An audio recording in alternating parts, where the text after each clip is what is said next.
Monday, January 11th, 1926. 100 years ago. Archduke Joseph foresees Hungary a monarchy again.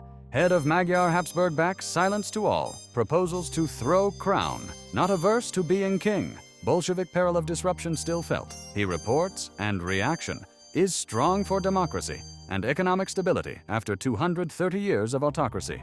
Budapest, January 10th. Archduke Joseph, head of the Hungarian branch of the House of Habsburg, in an interview today predicted the restoration of the monarchy in Hungary and declared himself not averse to becoming king if called upon by the nation. He asserted that Hungary was not ripe for republican institutions and that Bolshevism still constituted a grave menace. He added that democratic feeling nevertheless was strong and that economic stability must be secured before any permanent political settlement could be reached. The Archduke emphasized that Hungary had been governed for 230 years under autocratic rule and that a sudden change to a republic was unnatural. He insisted that the peasantry and middle classes favored a return to monarchy as the surest safeguard against chaos. He stated that he had declined all proposals to accept the crown thus far because conditions were not yet suitable, but he had not renounced his dynastic rights. An affable, slow smile frequently played under his thin mustache. He looked younger than his 54 years.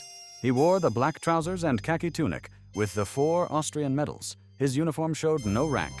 From his neck hung a white cross, and across his chest were groups of bronze medals, with one of which he toyed often. The Order of the Golden Fleece, the highest imperial Austrian decoration. Among others were the highest pre-war imperial German and Turkish orders. In talking, he sometimes spoke with his hands, making emphatic gestures with a sharp metallic sound. Archduke only a poor farmer. Now, when the correspondent opened the interview on the only subject allowed him, the Archduke pointed out that it was difficult for him to know the present situation of the Habsburgs, as the family was scattered in Spain, Switzerland, Austria, and Hungary, and he was not in close touch with the others. Frederick with his son Albert, and I, with my wife and married son, who has daughters, are on a rich man, but I am only a poor farmer now. Most of my estates have been lost, 40,000 hectares in Czechoslovakia, and 22,000 more in Transylvania being confiscated without, what do you say? Payment. A little ruefully, when asked if the homes of Frederick and the other Habsburgs had been seized. Yes, they were. He continued, for 150 years, we have been the Hungarian line of the Habsburgs. My grandfather was the Palatine and head of the Honved Hungarian army. I am proud of that. Palatines as regent. The Archduke then asserted that the present regency under Admiral Horthy explained Hungary's difficulty. He declared that the provisional arrangements were only temporary and that the same uncertainty would exist when the king died without a successor, holding power until the new king was elected. When the present inquiry was suggested, he replied, yes, adding that the Archduke quoted at the beginning of this dispatch, restoration difficult as yet. The Archduke went on to explain that it was difficult to restore the monarchy now, saying, Hungary once was a big country, not so big as the United States, but still big for Europe. Now it is small, and big powers oppose the return of the Habsburgs. We must continue the provisional arrangement until the present state of Europe improves. Is there any tendency on the part of the Entente to remove the veto against any member of the Habsburg family? He was asked, stress being laid on the word any. I do not know of any such tendency, he answered. But it was reported that Archduke Albert enjoys the support of Italy, the Archduke was told. All I want to know is peace. If the report wants to be king, come the reply slowly. He was being hurt. Why only 5 years behind Hungary point of view? Admiral Horthy was regent and reaction, and he might think that Italy is very strongly opposed to Otto. Our sympathies are undeterred to be democratic, the Archduke said. Well, he said, I went through the war as a field marshal, but was in close contact with the people, and they understand democracy as a form of government. The Archduke then said he would have no hesitation in supporting a democratic monarchy. He then said that in his opinion, a monarchy would get more and more democratic. I found England more democratic than France, though rather wistfully, of course. I think you will find Hungary now is very democratic. As he rose to end the interview, he added, I hope you will come to see me again when the monarchy is restored. Then you will see the Hungarian kingdom will be as democratic and independent.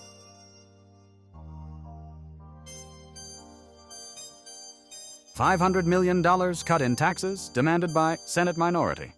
Democrats at conference ask reduction of about $1,500 million. Would use debt payments. All English receipts would go to reduction, Reid says. Simmons offers program. It would keep $400 million more against next year's revenue. Special to the New York Times. Washington, January 10th. Senate Democrats at their conference today demanded a reduction of approximately $500 million in the tax bill, now before Congress, and urged that the Treasury surplus be used primarily for reduction of the public debt, rather than for tax cuts. Senator Simmons of North Carolina, ranking Democratic member of the Finance Committee, submitted a program which he said would safeguard the Treasury against a possible deficit next year by retaining approximately $400 million more than proposed in the Republican plan. Under the Simmons proposal, all receipts from the British debt payments would be applied to reduction of the national debt, instead of being used as a basis for tax reduction. The Democratic conference criticized the Republican plan as unsound and likely to impair the financial stability of the government. It was asserted that the proposed tax reductions were excessive and would jeopardize the Treasury in the event of business recession. Approximately 4% upon all incomes in excess of $5,000 was mentioned as one possible method of effecting the Democratic reduction. Another suggestion was the retention of the present surtax rates on larger incomes and estates. Senator Simmons declared that the Republican bill contemplated a reduction of taxes far beyond what was justified by the Treasury's condition. He emphasized that while tax reduction was desirable, it should proceed cautiously and with due regard for future obligations. The Democratic proposal would leave the government with a substantial surplus to meet contingencies and to continue steady retirement of the public debt. Republican leaders, however, contended that tax reduction was essential to stimulate business and relieve industry. They argued that the Treasury surplus was excessive and should be returned to taxpayers. The issue was left unsettled, with further negotiations expected before final action on the bill. Ward Fund gives million to help the poor, and 1,000 acres on Hudson as home for 8. The New York Association for Improving the Condition of the Poor announced yesterday that it had received as a gift 1,000 acres on the Hudson River in Dutchess County and upward of $1 million from the Robert Boyd Ward Fund, Inc., to be used in the care of the aged and sick who are aided by the association. The fund is one which was established by William B. Ward to perpetuate the memory of his father, Robert Boyd Ward, founder of the Ward Baking Company. The following letter from William B. Ward was made public yesterday, January 7, 1926. Dear Mr. Bliss, enclosed, please find deed of the Hudson River property, which my associates in the Robert Boyd Ward Fund, Inc. would have the AICP, over which you have so successfully presided, use for welfare work among the aged, the sick, and those in need of country life. I have been somewhat appalled at the long lists of elderly people waiting to be received into almost every home for the aged, and it is our hope that this gift, with the financial support that we have promised, and which will be attracted by your success with it, will result at least to some appreciable length in relieving this situation. The prospect of the broad, comprehensive work we have talked about on these ample acres, with their delightful setting, appeals to me very strongly, and I will deem it a privilege to further cooperate with you in the making of the project thus started, an achievement of which you and your associates may be justly proud. Very truly yours, William B. Ward. The 1,000-acre tract includes Kruger's Island, Robert Livingston Farm, the Kidd Farm, and the Ormsby Farm. These properties were for 150 years owned in different branches of the Livingston family and were acquired from them in 1914 by Lewis Gordon Hammersley, who built a beautiful Tudor mansion and several other modern buildings. Mr. Hammersley sold it to William B. Ward for the Robert Boyd Ward Fund, Inc. The gift was accepted by the New York Association for Improving the Condition of the Poor, which was founded in this city in 1843. Cornelius N. Bliss, president of the association, said in accepting the gift that the property and the money to develop and support it would greatly enlarge the work of the association among the aged adult patients in need of convalescence and summer camp work with boys and girls. The statement of the association continued. The generosity of the gift is emphasized by its lack of restrictive conditions, and it is felt that in a few years, the hope of great benefits will become a reality.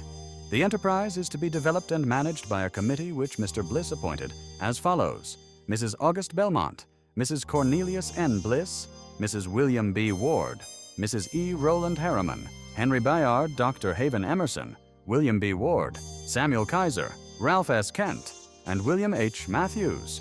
Monday, January 11th, 1926.